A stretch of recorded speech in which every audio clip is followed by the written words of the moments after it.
Hey everyone, welcome back to the channel. I'm Alexis, and today it's time for another episode of Ask a Trans Woman.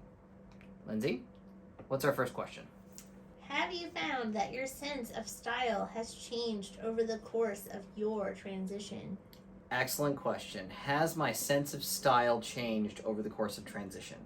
And I have a perfect example of this thanks to my daughter and her Father's Day gift yesterday. I'm not a bracelet person until yesterday. Part of that is just because my daughter saw a bracelet that she thought I'd like, and I decided to give it a shot, and I was like, yeah, I actually kind of like this. But beyond that, my style has absolutely changed. When I first started transitioning, I was dressing like a 40-year-old mom, so not cute. Should I be insulted? Yes. No, I'm kidding. Honestly, Lindsay is very stylish. She has her work clothes. I dress more like Lindsay going to work than Lindsay going to Disney, and that was the problem. I wasn't working in a school. I didn't have to be all professional. Even now, and honestly, I think my current job has a lot to do with this as well. So maybe it's not really transition related, but I do think becoming more comfortable in my body has definitely allowed me to be more comfortable in the clothes that I wear at work, which is I mostly wear tank tops and short shorts. I work in a workshop, so part of that is practicality. I just wear plain tank tops because if I get they're like $3 at Walmart. So if I get melted Lego plastic or the solvent that we use for glue, stuff like that on those shirts and it ruins them, it's really not a big deal. I can easily replace them. But beyond that, where I've noticed a lot of change over the course of my transition is as I become more comfortable with my figure, and frankly as I've lost weight because my the fat redistribution that happens, I was losing weight and I was putting fat on, like new fat in different places. So it was changing the way my pants fit, and it changed the way, really, how comfortable I was wearing stuff that exposed my chest. Because as someone who didn't feel comfortable in their own body, I didn't feel comfortable showing a lot of skin. Even I never wore tank tops prior to transition. I always felt uncomfortable. I always had to have sleeves, maybe not long sleeves, but I had to have sleeves. And the more comfortable I've become in my body, I don't mind. Honestly, this is a bit covered up for me, and there's nothing wrong with that. I'm not trying to show off, but I want to be comfortable. I don't need to be encumbered anymore. So it's definitely changed a lot, and I'd imagine it's going to continue to change as my chest fills out a little bit more. I'll be more comfortable in clothes that highlight it, because early on in my transition, when I had a completely flat chest, I felt horrible wearing clothes that even stuff with too much lettering or anything that drew attention to that area, because all it did was highlight that I had very small, or really non-existent at the time, breasts. So I didn't want to point that out to people, unless I was going to wear a funny shirt that says, I've seen the shirts that say, I have no tits. That could have been funny. But now it's I don't mind if, every once in a while I get a look or two in that direction. So, but that's also a personal preference. So it's not a golden rule, but I do think my style has evolved a lot over the course of time. Did you find your sensitivity to temperature or any environmental changes after you started HRT? Yes. When I remember, I commented or I replied to the comment where this question was left, which, by the way, if you have questions for next week, make sure you leave them in the comments below. We very much appreciate it. We take questions on Twitter as well, but we really appreciate the comments below. That really helps us out in the YouTube algorithm. So, yeah. Yes, and it didn't happen right away. but it was the story that I mentioned is I took myself to see a movie. Basically, it was a night where I really wanted to see a movie that was coming out. I don't even remember what it was. Maybe it was a Marvel, maybe it was Spider-Man. I'm not sure. It was a movie that I went to go see by myself because Lindsay was stuck home with the kids. And whenever we go to movies, Lindsay, even though we live in Central Florida, and outside it's like 90 degrees minimum most days, it feels like, Lindsay will always walk into a movie theater with like a thick sweater. And I always look at her like, what is wrong with you? Mm-hmm. And then I went to a movie probably 9-10 months into transitioning, and I sat there and I was freezing, and I'm like, what, why? So from now on, when I go see a movie, I always bring a jacket with me, because at some point I'm gonna get chilly, and it's weird. At the first I thought it was like a thing where I was just adjusting to Florida temperatures and stuff like that, because I grew up in Chicago, and for the longest time I would just laugh at people here in Florida because they would be freezing if it dropped below like 65 degrees, and I'm just like, so I've always found it funny, and I thought, oh well, it's finally caught up with me that I've been here for 15 years and it's just, I'm adjusted to the weather. No, this is different, and I don't like it. I don't like one bit. What is your favorite shaker cup? All right, so this is kind of a loaded question. The way it was originally posed, it mentioned a specific brand, and we don't talk about them anymore. Here's why. We don't know the full story yet, but some shady stuff is happening over at G Fuel, and it's unfortunate for us because Lindsay and I actually had, I think it was like 10 different videos that we had filmed. Actually, even more than that, because there were some that we filmed right before I got sick, so that we were going to finally release. There were a whole bunch of different taste test videos, things like that.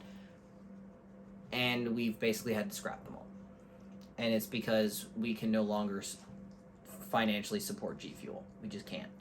The behavior of the CEO and the decision to fire every one of the partner managers without warning and seemingly without cause is just, it's not right. It's not something I can be associated with.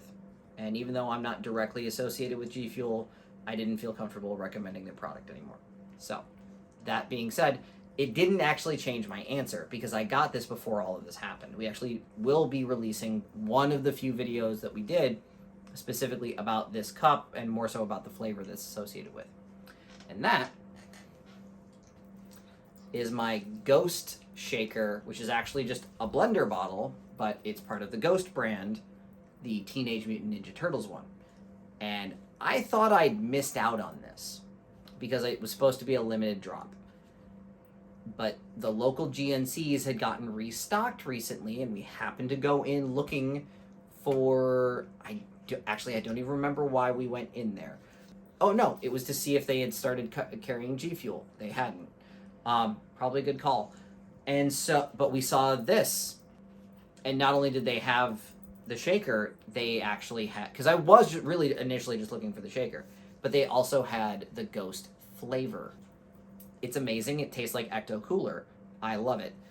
It's my new favorite, like, energy drink flavor. But it can, what also it was involved with was this awesome shaker, and I absolutely love it.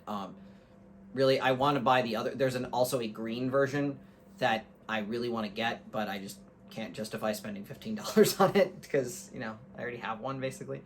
I did just buy a Ghost one today though. It's a really cute purple and teal one, very my vibe. So excited to start swapping out the G Fuel shakers for Ghost because that's our new brand. We all know that you like a good Loungefly bag. Yes, I do. What is your favorite Loungefly bag? What is my favorite Loungefly bag? This is my favorite Loungefly bag. I know you're shocked. It's a Cinderella bag. So, the reason I like this one so much is it's one of the first ones I actually picked out specifically, you know, because I wanted a Cinderella bag that was special. And this was the first in what Loungefly is doing I believe they call it the Princess Castle series. And each bag is a stylized version of that princess's castle. And of course, they had to start with the queen, with Cindy. So, what I love about this bag is not only the artwork on the front, but the transformation artwork on the back. This particular scene here is the inspiration for the concept of Trans Cinderella, because I started here. I'm more like here right now, but this is where it's going. The best part is this also has a matching wallet. I have the wallet as well. It is basically my only wallet that I actually use. And so I get to keep this design with me and like really keep the style, but also I can change bags. And trust me, I have a ton of Loungefly bags. I have probably too many. It helps that, you know, I can share them with Lindsay and with the kids actually. Both of our older girls love Loungefly. So we have a bunch, and it's really not hard to pick, you know, the obvious choice here. But lately I've actually been using a different one. It's Gus Gus, and I get compliments on it all the time. What is your best advice for finding clothes that fit? Okay, so finding clothes that fit can be really confusing, especially because, you know, what the hell is a 3 to 5 and what's a 5 to 7 and all that crap? It doesn't make sense to me. I've asked Lindsay to explain it. She can't do it. Nobody can explain it to me. It doesn't make sense. Anyway, I look at it two different ways. I started just by going, oh, I was a men's large. Let's try women's large. See how that fits. You can kind of start there and gauge like roughly where you're at. You may have to go up a size. You may have to go down a size. It depends on the make of the clothes. Some clothes are also athletic fit. Some are like fitted, whereas others are more loose fit, and that factors in as well. It's just kind of trial and error. However, another way to get a starting point is to go and get yourself measured for a bra. Now, by doing so, you'll end up with your bust size number based on like how many inches all the way around you are. So that number, 34, 36, 40, whatever, can then often be associated with, like if you go to like a Walmart, a Target, that sort of place, those numbers will also be associated with a size. So a 36 might be a large. So then you know to buy a large shirt. So when you connect the two, it becomes a lot easier to figure out, you know, what size is going to fit you on average. Now, again, the fit of the clothes is going to make a huge difference. The same thing goes for things like neckline, because maybe you have a bit of a wider neck. Some people do. I happen to have a very thin, quite frankly, feminine neck. So as a result, I don't have to worry as much about like halter tops or like halter style necklines where it goes all the way around and then buttons in the back. That also matters as well, because, you know, you have to know you're going to be wider as a trans woman than you are necessarily going out. So sizing is going to be different, especially early in your transition, because women's clothes are designed to account for additional space up front, not necessarily in the like out wide. So make sure you factor that in as well. Would you recommend a bralette in early breast development to avoid jiggle or pain? All right, so Lindsay and I actually discussed this over dinner tonight. So would I recommend a bralette basically early in transition as your breast starts to develop? And yes, basically this came straight from my doctor, that once I started to physically feel development, not even necessarily see, but feel physical development, she told me to start wearing a bra, even though it didn't really do much at the time. And it's less to alleviate the jiggle or the pain and this could be different for me because I didn't really have anything up here. For me, it was more, and this was again her explanation. It's more about giving your breasts a place to grow into, and to shape. Because if you, let's say you wear a sports bra, you're gonna end up flattening everything. You don't want to do that. What you want is just to lift and support, so that way they grow into like nice round shapes instead of you getting the weird like Madonna cone look. It's like it's the early 90s. So that's what you're trying to avoid. So you're gonna want a bra, whether or not it's a bralette or maybe just an underwire free bra, just something that's gonna give you basic shape without necessarily needing a lot of support. That's entirely based on your comfort level. Some people like bralettes, others don't. It also depends on maybe the clothes that you're wearing, because you're gonna want to, if you don't mind it showing, then hey, that's on you. Because a lot of bralettes I've seen tend to be halter necks, so it's gonna be coming around your neck here as opposed to like the standard strap.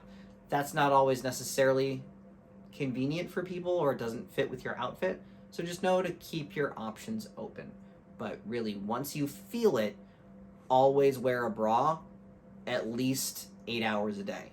And that just gives your breasts a chance to grow and shape in a way that you're going to want long term. Is there a such thing as a comfortable/cute shoe or heel, or do all sexy types of footwear hurt after a number of steps? Do comfortable and sexy shoes exist, or are they mutually exclusive terms? I say that there's no such thing as a comfortable, sexy shoe, just because what I personally like to wear that makes me feel sexy, I can barely walk in, for the most part. Or in the case of, again, if you follow my Instagram or my Twitter, like where I'm posting selfies and stuff like that all the time, and sometimes I'll post a fit check, you'll see these, I wouldn't call them cowboy boots, but like these big brown leather boots that I wear a lot. I love wearing them. They're actually pretty comfortable unless I have to walk a lot. Like, if I'm just gonna go walk around, say, Target, I'm fine. But if I'm gonna walk around Disney, you best be damn sure I'm gonna wear more comfortable shoes. So a lot of it is gonna have to do with how much are you gonna have to walk and on what surface, because that plays a lot into this. Walking on tile versus stone, like cobblestone, it's going to make a difference as to whether or not you can wear heels comfortably, because you're not just putting pressure on the balls of your feet, you're also having to worry about ankle support. Now, Lindsay's going to have a completely different opinion on this.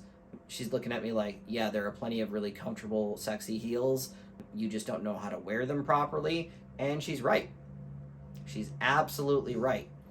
But this is for, this question is really more for relatively early in transition trans women, not women that have been wearing heels for 30 years. Cute that you think I'm 30 when I'm 25.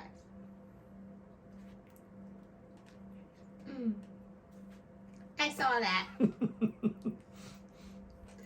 Anyway, I would say maybe if a heel is more of your thing, but you need to do more walking, maybe try a platform. Those usually have the thicker, taller soles, and they're cute. Sometimes they look a little sexy, and they're usually fairly comfortable to walk around on various surfaces. Please explain what is T for T? What is T for T? Okay, so T for T is a British thing where you're asking people, would you like a cup of tea? No, that's not it. We're not talking about Turf Island. T for T is pretty simple. It's a dating term, and it means trans for trans. It doesn't necessarily have to be exclusive trans woman for trans woman or trans man for trans man. It's just trans for trans. And that's because dating as a trans person sucks.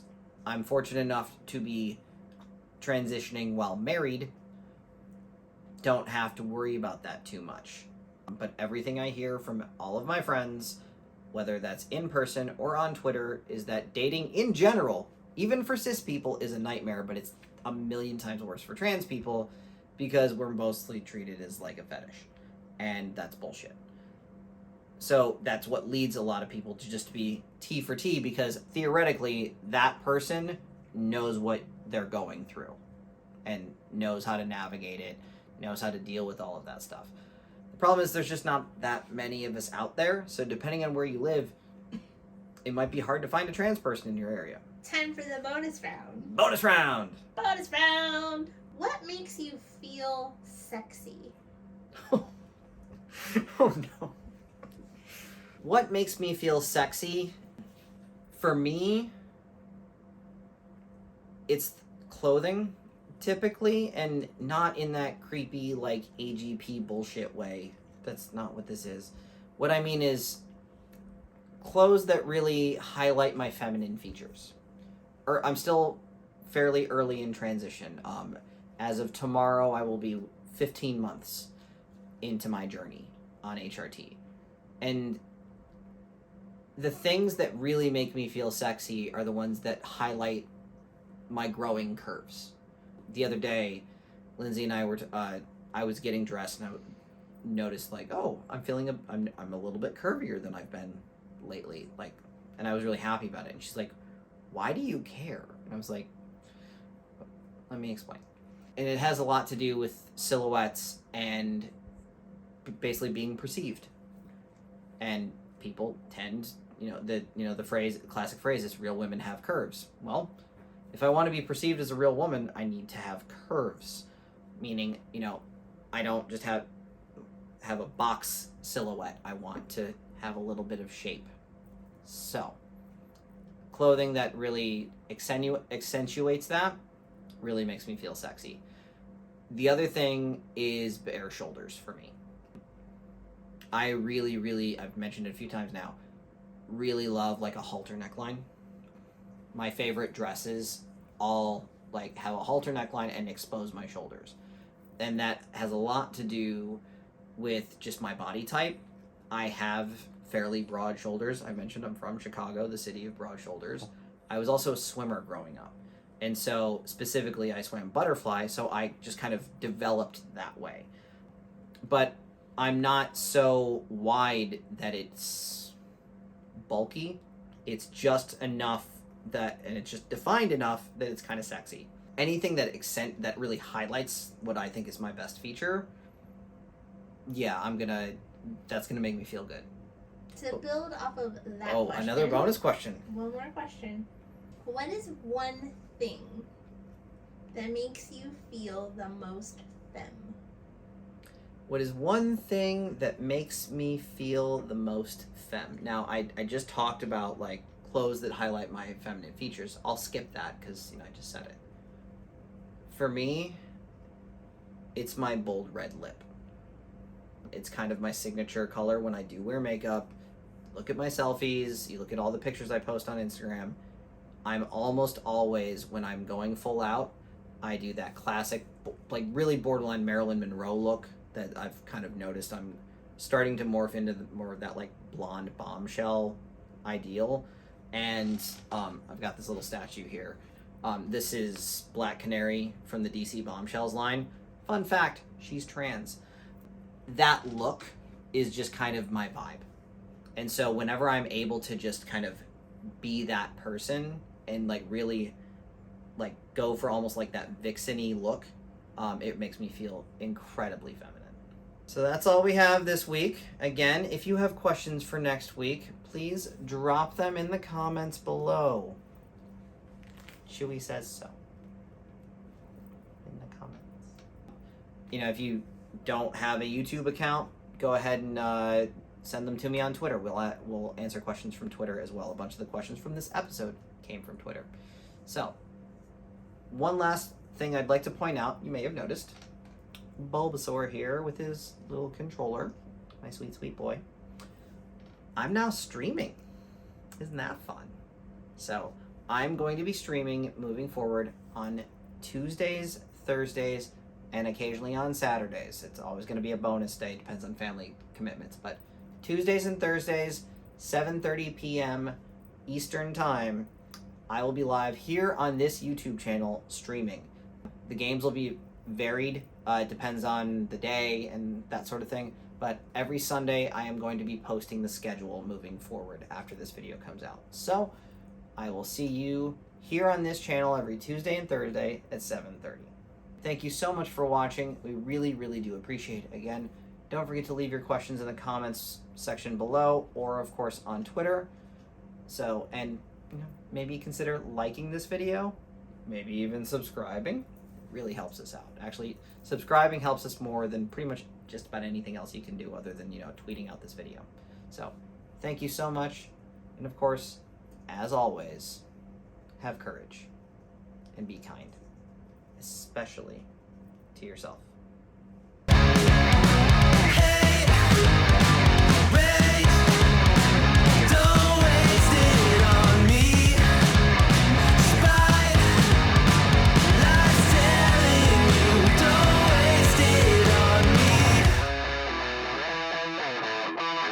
Did I brush you off?